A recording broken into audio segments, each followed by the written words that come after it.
Whether you're an existing seller or someone who is considering starting a shop, you may be wondering, how important is it to have a defined niche on Etsy? Should you create as many different types of listings as possible or specialize in one specific thing?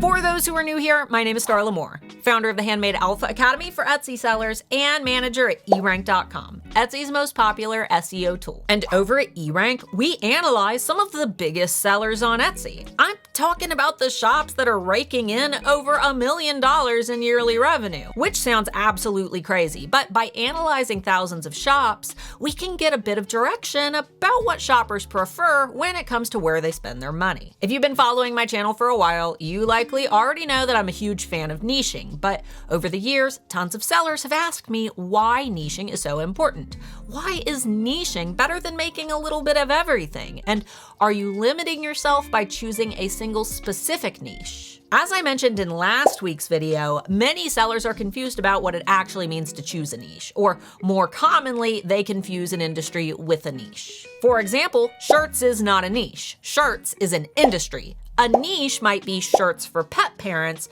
because it points to a very specific type of shirt for a very specific type of person. And in a busy marketplace with millions of competitive sellers, having a defined niche can help you to stand out in more saturated industries, like shirts, because it narrows down the competition while also defining your area of expertise. And that's super important when it comes to trust. Think of it like this. You're looking for a beautiful silver necklace for your mom's birthday. Price isn't an obstacle for this purchase because when it comes to your dear old mom, quality is the most important thing. So you browse a few listings and narrow your search down to 2 necklaces. One necklace is from a shop that sells a little bit of everything: shirts, mugs, jewelry, blankets, stickers, and there's no real cohesive theme that ties all of these products together. Some are for moms, some are for nurses, some are for musicians, some are themed around pets, coffee, sports, the whole kitchen sink. The other necklace is from a shop that specializes in silver jewelry.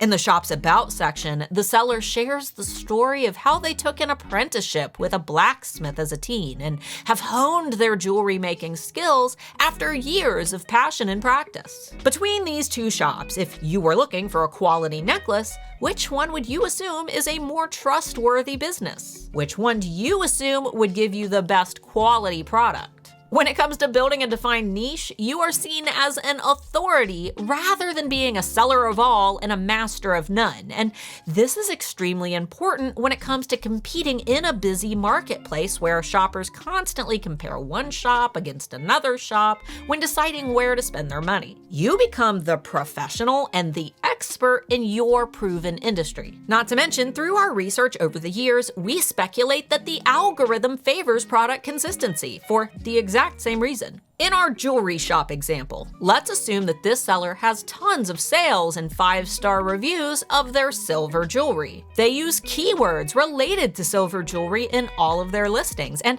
they have high listing quality scores for these listings. We strongly suspect that if a shopper is searching for silver jewelry on Etsy, the algorithm will likely rank the shop that specializes in silver jewelry above another shop that only has 1 silver necklace, because Etsy recognizes that our jewelry shop has authority in this niche and that they're very likely to deliver the best product and experience to the customer. In fact, looking at all of the top Etsy shops in the world, nearly all of these sellers have a defined niche.